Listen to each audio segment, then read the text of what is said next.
Ka'batullohni Odam alayhissalom davrida qurilgan. Nuh alayhissalomni to'fonida osmonga olib chiqib ketildi. Ibrohim alayhissalom o'g'illari Ismoil alayhissalom bilan birgalikda Allohning amri bilan Ka'bani qayta tikladilar. Siz bilan biz tavof qilayotgan bu Ka'ba Ibrohim alayhissalom davrida boshlangan. Qur'onda Alloh taolo inna awwala baytin wudi'a lin-nasi allazi bi Bakkata mubarakan va hudan lil alamin. Ya'ni insonlar uchun eng birinchi qurilgan uy Makkadagi bu muborak uydir. Va buni atrofida tasavvur qiling, kimlar tavof qilmadi? Ibrohim alayhissalom Ismoil alayhissalomdan keyin chaqirilib hamma odamlarga nido qilindi. Chaqirig'ini Alloh yetkizyapti. Payg'ambarimiz alayhissalom tavof qildilar. Sahobalar tavof qildilar. Endi siz Ka'bani ichiga kirganingizda har bir bosgan qadamim Rasululloh sallallohu alayhi vasallamning qadamiga to'g'ri kelyapti deb qilish kerak. Ehtimolki men o'tirgan joyda Rasululloh alayhisalom o'tirgandirlar. Ehtimol meni qo'lim tekkan joyga Rasululloh sallallohu alayhi vasallamning qo'llari tekkandir. Mana shunday hissiyot bilan qilish kerak. Ka'ba atrofida hamma narsani unutib, faqat Robbim Alloh deyishdan boshqa gapga o'tmaslik kerak. Sizlardan iltimos qilib so'rayman. Ka'ba oldini selfie maydoniga aylantirmang. Iltimos, bunday qilmang. O'zi rasmlar olinyapti. O'zi suratlar olinyapti. Yoziladigan kitoblar yozilyapti kiroman kotibalar tomonidan. Ertaga qiyomatda bu ko'rsatiladi. Biz xavfda turishimiz kerak. Allohim qabul qilsin deb. Hatto ulamolar aytadi, azizlar, mana shu haram hududda bir inson duo qilsa-yu, duoyim qabul bo'larmikin deb gumon qilishligi beodoblik deydi. Alloh duoyingizni shubhasiz qabul qiladi. Faqat biz duo qilishni bilmaymiz-da. Duo bu iltijo, duo bu yolvorish. Ad-duo ibodatun. Duo bu ibodat. Allohga bog'lanish. Allohga mana uni ber, buni ber deb qilsangiz bu talab bo'ladi. Lekin duo bevosita Alloh bilan bog'lanish. Mehribon Robbimiz biz bilan bog'lanishlik uchun vositachi qo'ymadi. Biz uchun dargohini ochib qo'ydi azizlar. Duo qilib Allohdan so'rash kerak. Ka'batullohga tushdim bir yili. Bir oqsoqol otaxon yig'lab turgan ekan. Hayron bo'ldim. Borib, nega yig'layapsiz ota dedim. Ham safar, ham yurtdosh.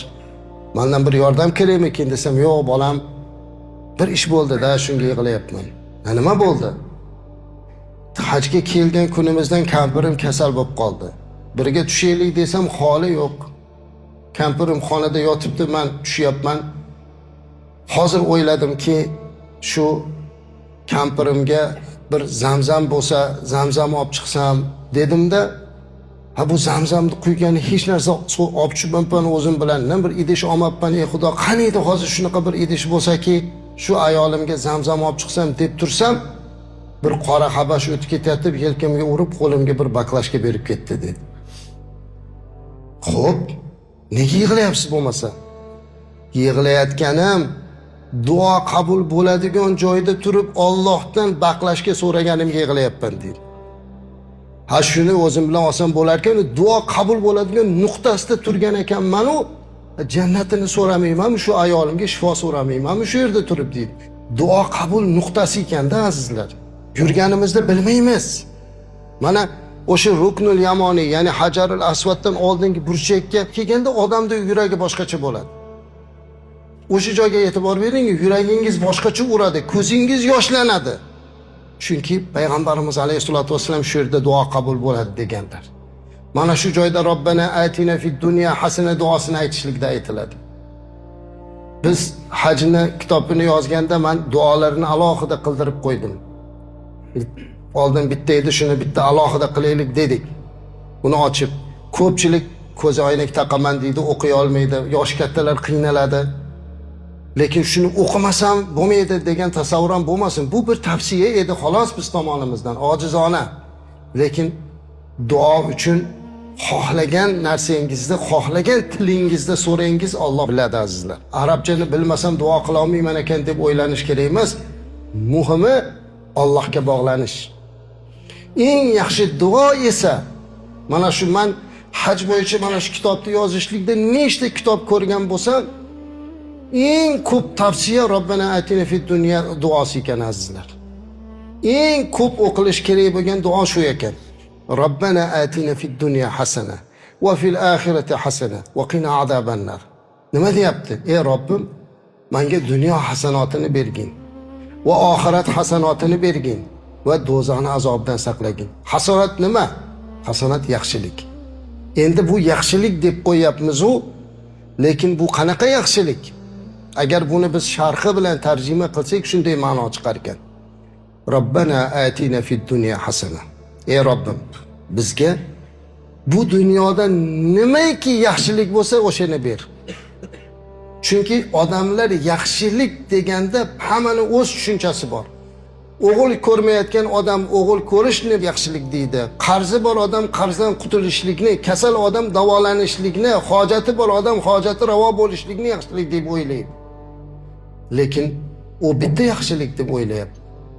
Ammo bu dunyoda nima yaxshi-yu, oxiratda nima yaxshi Alloh biladi. Biz bilmaymiz. Shuning uchun bu duoning ma'nosida Robbim menga bu dunyoda nimaki yaxshilik bo'lsa o'shini ber deyapti. Ana o'shini so'rash kerak azizlar. Nimaki bo'lsa o'shini bergin. Va qiyomatda u dunyoda nimaki yaxshilik bo'lsa shuni ber. Do'zaxning azobidan bizni saqla. Ana o'sha duoni qilish kerak azizlar. Endi biz agar Ka'bani atrofida tavof qilayotganda rasm bilan ovora bo'lsak, video bilan ovora bo'lsak, o'z-o'zidan Ka'baga orqamiz bo'lib qoladi. Video olish bilan mashg'ul bo'lib bo'lmaydi. Bu shunchaki g'aflat. Eng o'sha duo qabul bo'ladigan nuqtasini o'tkazib yuborishimiz mumkin. Robbana deganimizda, labbaki deganimizda Alloh javobiga labbay ya abdi deb turadi. Nima deysan bandam? Nima xohlaysan bandam? Bundan ortiq ne'mat bormi azizlar? Endi qancha gunohimiz bor-ku. Ka'bani oldida agar o'sha joyda ham ko'zimizga yosh kelmayotgan bo'lsa, o'sha Ka'bani oldida yurib ham orqamda shuncha gunoh va ma'siyatlarim borligini bilib turib ham agar ko'zimga yosh kelmayotgan bo'lsa, o'sha joyda yig'lab sajda qilib birinchi Allohdan so'raydigan narsa Alloh meni qalbimni bo'shatgin, ko'zimni yoshlatgin. Chunki payg'ambarimiz alayhisalom duolari bor. Allohim ko'zimni yoshlanmaydigan qilib qo'ymagin degan duolari bor. Ko'z yoshlanmasligi, ko'z yig'lamasligi bu qalbni qotib ketganligidan dalolat. Yig'lay olmayapmizmi? Demak qalbni oqartirish kerak. Qalbni nima oqartiradi? Sajda oqartiradi. Zikr oqartiradi. Biz o'zi hali ko'zimizga bir tomchi yosh ola olmayapmiz, u qalbimizni titrata olmayapmiz, u yana o'sha joyda ham boshqa narsa bilan ovora bo'lyapmiz. O'sha narsalarda hammasini unutib, bugun biz Ka'ba atrofida bo'laylik, bu mehmonxonada bo'laylik, tashqarida bo'laylik. Har bir soatini, har bir daqiqasini g'animat bilish kerak. Ka'ba atrofida qilingan duo mustajobligini his qilib, to'xtamasdan duo qilish kerak.